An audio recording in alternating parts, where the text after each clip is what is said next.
وسوسہ تو ایک طرف رہ گیا، اگر وہاں شیطان بھی آئے تو ٹک نہیں سکتا، تو بھاگ جاتا ہے، وہ تو بھاگ جاتا ہے، شیطان بھاگ جاتا ہے۔ حضرت سیدنا غوث اعظم رضی اللہ تعالیٰ عنہ کے پاس آیا تھا، شیطان حضور غوث پاک کے پاس آیا تھا، آتا ہے پر اللہ والوں کے پاس ٹکتا نہیں، آ جاتا ہے ٹکتا نہیں۔ حضور غوث اعظم رضی اللہ تعالیٰ عنہ نے 40 سال اللہ کی عبادت کی، 40 سال۔ یہاں بھی لوگ بڑے پریشان ہو جاتے ہیں، کیسے جی کیسے کر لی؟ تو میں نے کہا قرآن پڑھو، والذین یبیتون لربہم سجدا وقیاما، وہ راتیں گزار دیتے ہیں اپنے رب کے لیے سجدہ کرتے اور قیام کرتے۔ تو یہ قرآن کی نص نے جب بیان کر دیا، تجھے کیسے شک ہو گیا؟ قرآن کی نص بیان کر رہی ہے کہ اللہ کے کچھ بندے راتیں سجدے اور قیام میں گزار دیتے۔ حضور غوث اعظم نے 40 سال عشاء کے وضو سے فجر کی نماز ادا فرمائی۔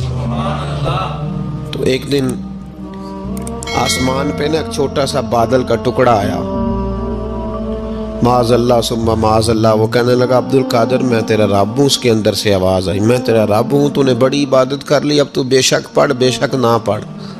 کئی ملنگوں کو معاف نہیں ہو گئی معاذ اللہ کہ بے شک پڑھ بے شک نہ پڑھ، عام اجازت ہے۔ تو حضور غوث اعظم رضی اللہ تعالیٰ عنہ فرمانے لگے اعوذ باللہ من الشیطان الرجیم۔ جب آپ نے یہ پڑھا تو وہ سامنے آ کے کھڑا ہو گیا، کہنے لگا عبد القادر آپ کو کیسے پتہ چلا کہ میں شیطان ہوں؟ تو آپ فرمانے لگے پاگل، مجھے کیسے پتہ نہ چلتا؟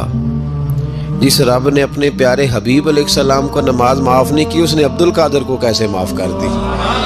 جب حضور کے لیے یہ حکم نہیں آیا کہ محبوب چاہے پڑھو چاہے نہ پڑھو، وہاں تو حکم آیا کہ محبوب تہجد بھی پڑھو، وَمِنَ اللَّيْلِ فَتَہَجَّدْ بِهِ نَافِلَةً لَكَ، نفع دے گی آپ کو، تہجد بھی پڑھے۔ تو ان کے لیے جب یہ حکم نہیں تو میرے لیے کیسے آ گیا؟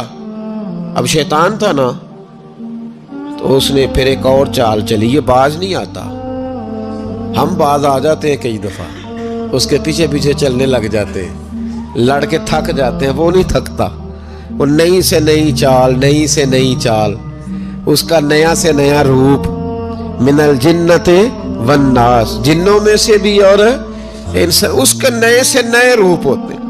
اس نے ایک نیا روپ دھار لیا، کہنے لگا عبد القادر 300 ولی میں نے اسی طرح گمراہ کیے، آپ چونکہ عالم تھے تو آپ کے علم نے آپ کو بچا لیا۔ تو غوث اعظم فرمانے لگے نئے روپ سے آئے ہو؟ کہنے لگا 300 میں نے گمراہ کیے، یہ تو آپ عالم تھے تو بچ گئے، آپ جانتے تھے تو بچ گئے، میں نے 300 گمراہ کیے۔ تو حضور غوث اعظم فرمانے لگے پھر گمراہ کرنے لگے ہو نیا روپ دھار کے؟ مجھے میرے علم نے نہیں بچایا، مجھے اللہ کے فضل نے بچایا ہے۔ کئی عالم بھی تو گمراہ ہو جاتے ہیں نا، مجھے میرے علم نے نہیں بچایا، مجھے میرے اللہ کے فضل نے بچایا ہے۔ میرے بھائی، میرے عزیز طریقت کے مسافروں، یاد رکھو، سمجھ لو اس بات کو کہ وسوسہ آتا ہے۔ وسوسہ، 2 قسم کے مہمان آتے ہیں، 2 قسم کے مہمان۔ ایک مہمان وہ آتا ہے جو آتا ہے تو بندہ توجہ نہیں کرتا، وہ خود کہتا ہے اس نے نہیں میری طرف توجہ کی، وہ مہمان چلا جاتا ہے، پتہ نا آپ کو۔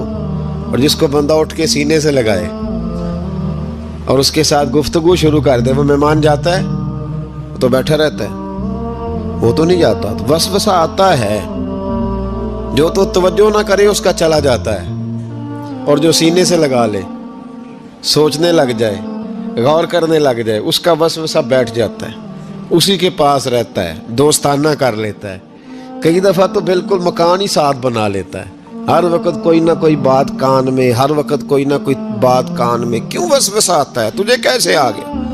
اس کا یقین کامل ہو، اسے وسوسہ کیسے آئے؟ جس کی توجہ سیدھی ہو اسے وسوسہ نہ چھڑ یار دا بوہا، نہیں تے ہو جاویں گا روگی۔ جیڑی بکری اجڑوں وچھڑی او بگیاڑا جوگی۔ یہ تو بھئی تو اگر اندر رہتا، صحبت کے اندر رہتا، چھتری کے نیچے رہتا، تو پھر وسوسہ تجھے کیسے وسوسہ کس طرح تیرے پاس آیا؟ وسوسہ اس کے پاس آتا ہے جو وسوسے کی جانب توجہ کرتا ہے۔ بہت زیادہ لوگوں کو بدگمانی ہونے لگی ہے، بہت زیادہ وسوسے آنے لگے ہیں، بہت زیادہ خیال ہونے لگا ہے، بہت زیادہ توجہ ہونے لگی ہے، بڑی